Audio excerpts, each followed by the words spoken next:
ಎಲ್ಲೋ ಇವತ್ತು ಒಂದು ಆರ್ಟ್ ಶೇಪಲ್ಲಿ ಬರುತ್ತೆ ಬೀಡ್ಸ್ ಹಾಕೋದು.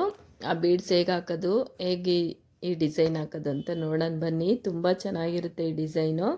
ಆರ್ಟ್ ಶೇಪಲ್ಲಿ ಬರುತ್ತೆ ಬೀಡ್ಸು. ಬೇಸಿಕಲ್ಲಿ ಹಾಕ್ತೀವಲ್ಲ ಅದೇ ರೀತಿ ಚೈನು, ಎರಡು ಕಂಬ ಹಾಕ್ಬಿಟ್ಟು ಲಾಕ್ ಮಾಡ್ತಾಯಿದ್ದೀನಿ. ಮತ್ತು ಚೈನು ಅಷ್ಟೇ ಒಂದು 7ರಿಂದ 8 ಚೈನ್ ಹಾಕ್ಕೊಬೇಕು ಈ ಡಿಸೈನ್ಗೆ. 7ರಿಂದ 8 ಚೈನ್ ಹಾಕಿ ಮಾಮೂಲಿ ಒಂದು ಕಂಬ ಲಾಕ್ ಮಾಡಿಬಿಟ್ಟು ಬೀಡ್ಸ್ ಹಾಕೋದು ಹೇಗೆ ಅಂತ ನೋಡೋಣ. ನೋಡಿ, ಈ ರೀತಿ ಬೀಡ್ಸ್ ತೊಗೋಬೇಕು.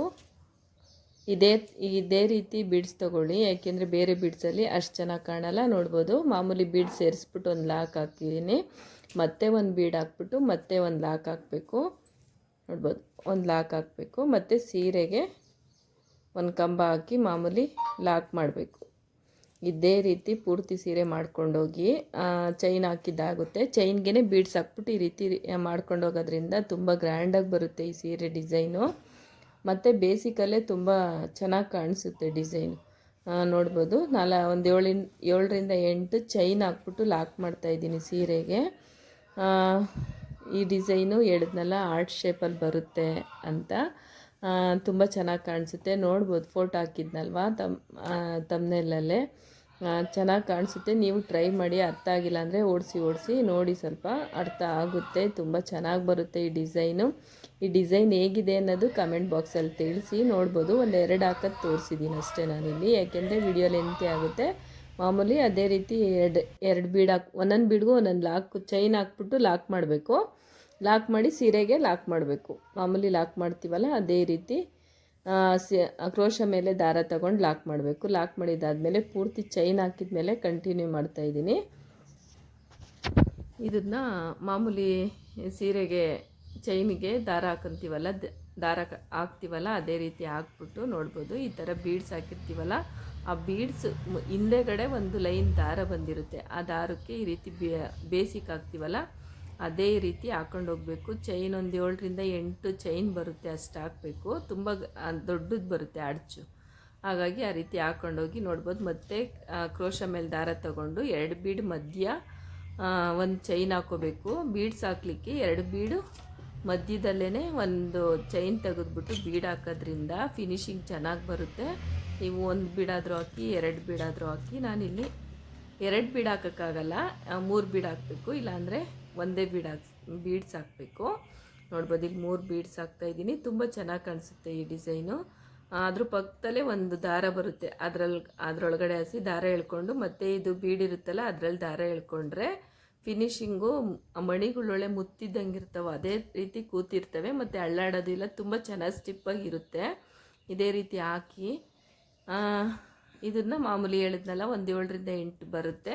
ಆ ಕಡೆನೂ ಅಷ್ಟೇ ಒಂದು 7ರಿಂದ 8 ಬರುತ್ತೆ. ಈ ಕಡೆನೂ ಅದೇ ರೀತಿ ಹಾಕಬೇಕು. ಬೀಡ್ಸ್ ಮಧ್ಯ ಆ ಕಡೆ ಈ ಕಡೆ 7ರಿಂದ 8 ಚೈನ್ ಹಾಕಬೇಕು. ಆವಾಗ ಆರ್ಚು ತುಂಬ ಚೆನ್ನಾಗಿ ದೊಡ್ಡದಾಗಿ ಬರುತ್ತೆ, ಗ್ರ್ಯಾಂಡಾಗೂ ಕಾಣಿಸುತ್ತೆ. ಇದೇ ರೀತಿ ಕಂಟಿನ್ಯೂ ಆಗಿ ಹಾಕೊಂಡು ಹೋಗಬೇಕು. ಪೂರ್ತಿ ಸೀರೆಗೆ ಇದೇ ರೀತಿ ಹಾಕಿದ್ದೀನಿ. ನೀವು ಇದೇ ರೀತಿ ಟ್ರೈ ಮಾಡಿ. ಅರ್ಥ ಆಗಿಲ್ಲ ಅಂದರೆ ಓಡಿಸಿ ನೋಡಿ, ಅರ್ಥ ಆಗುತ್ತೆ. ಬೇಸಿಕ್ ಹಾಕೋರಿಗೆಲ್ಲ ಇದು ಬೇಗ ಅರ್ಥ ಆಗಿಬಿಡುತ್ತೆ ಯಾವ ಥರ ಹಾಕ್ತವ್ರೆ ಅಂತ. ಇದನ್ನು ತುಂಬ ಸಿಂಪಲ್ ಆದರೆ ತುಂಬ ಚೆನ್ನಾಗಿ ಕಾಣಿಸುತ್ತೆ ಡಿಸೈನು. ನೀವು ಹೇಳಿ ಹೇಗೆ ಕಾಣಿಸ್ತಿದೆ ಈ ಡಿಸೈನು ಅಂತ. ನೋಡ್ಬೋದು, ಒಂದು 7ರಿಂದ 8 ಹಾಕಿದ ಮೇಲೆ ಸೀರೆಗೆ ಕ್ರೋಶ ಮೇಲೆ ದಾರ ತಗೊಂಡು ಲಾಕ್ ಮಾಡಿದ್ದಾಯಿತು. ನೋಡ್ಬೋದು ಯಾವ ರೀತಿ ಕಾಣಿಸ್ತಿದೆ, ಒಂಥರ ಆರ್ಟ್ ಶೇಪಲ್ಲೇ ಕಾಣಿಸುತ್ತೆ ಈ ಡಿಸೈನು. ನೀವು ಹೇಳಿ ಹೇಗೆ ಕಾಣಿಸ್ತಿದೆ ಕಮೆಂಟಲ್ಲಿ. ಈ ವಿಡಿಯೋ ಇಷ್ಟ ಆಗಿದರೆ ಒಂದು ಲೈಕ್ ಮಾಡಿ. ಸಬ್ಸ್ಕ್ರೈಬ್ ಮಾಡ್ದಲ್ಲಿ ವಿಡಿಯೋ ನೋಡ್ತೀರಾ, ಸಬ್ಸ್ಕ್ರೈಬ್ ಮಾಡ್ಕೊಂಡು ನೋಡ್ಬೋದು. ಅದೇ ರೀತಿ ಕಂಟಿನ್ಯೂಟಿಯಾಗಿ ಒಂದು ಸ್ವಲ್ಪ ತೋರಿಸಿದ್ದೀನಿ, ಏಕೆಂದರೆ ಸ್ವಲ್ಪ ಅರ್ಥ ಆಗುತ್ತೆ. ನೋಡಿ, ಬೀಡ್ಸ್ ಹಿಂದೆಗಡೆನೇ ಒಂದು ಲೈನ್ ದಾರ ಬಂದಿರುತ್ತೆ, ಆ ದಾರಕ್ಕೆ ಈ ರೀತಿ ಹಾಕ್ಕೊಳ್ತಾ ಹೋಗಬೇಕು. ಇದೇ ರೀತಿ ಚೈನ್ ಹಾಕ್ಕೊಳ್ತಾ ಕ್ರೋಶ ಹಾಕ್ಕೊಳ್ತಾ ಹೋದರೆ ಆ ರೀತಿ ಡಿಸೈನ್ ರೆಡಿ ಆಗಿರುತ್ತೆ. ಇದೇ ರೀತಿ ಟ್ರೈ ಮಾಡಿ, ತುಂಬ ಚೆನ್ನಾಗಿ ಕಾಣಿಸುತ್ತೆ ಡಿಸೈನು.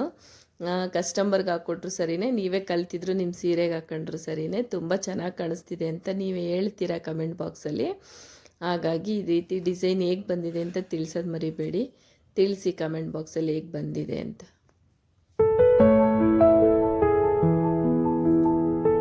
ನೋಡ್ಬೋದು, ಬೀಡ್ ಹಾಕೋದನ್ನ ಎರಡು ಬೀಡ್ ಇರುತ್ತಲ್ಲ ಅದ್ರ ಮಧ್ಯದಲ್ಲಿ ಒಂದು ಚೈನ್ ತೆಗೆದ್ಬಿಟ್ಟು ಅದಕ್ಕೆ ಬೀಡ್ ಹಾಕಬೇಕು, ಇಲ್ಲಾಂದರೆ ಫಿನಿಶಿಂಗ್ ಚೆನ್ನಾಗಿರಲ್ಲ. 2 ಬೀಡ್ ಮಧ್ಯದಲ್ಲಿ ಒಂದು ಕಂಬ ತೆಗೆದ್ಬಿಟ್ಟು ಆ ಕಂಬಕ್ಕೆ ಬೀಡ್ಸ್ ಹಾಕಬೇಕು.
ಅಷ್ಟೇ ಒಂದು 40ರಿಂದ 50 ಎಳೆ ಇಲ್ಲಾಂದರೆ ಒಂದು 60 ಎಳೆ ದಾರ ತಗೊಂಡು ಕುಚ್ಚುಕಟ್ಟ ಸೂಜಿ ಇರುತ್ತಲ್ಲ ಅದಕ್ಕೆ ಏರಿಸ್ಕೊಬೇಕು. ದಾರನ ಏರಿಸ್ಕೊಂಡಾದ್ಮೇಲೆ ಈ ರೀತಿ ಕುಚ್ಚು ಕಟ್ತಾ ಇದ್ದೀನಿ. ಮತ್ತು ಎಮ್ಮಿಂಗ್ ಮಾಡ್ತೀವಲ್ಲ ಆ ಸೂಜಿಗೆ ಜರಿ ದಾರ ಏರಿಸ್ಕೊಂಡು ಈ ರೀತಿ ಲಾಕ್ ಮಾಡೋದ್ರಿಂದ ತುಂಬ ಚೆನ್ನಾಗಿ ಬರುತ್ತೆ.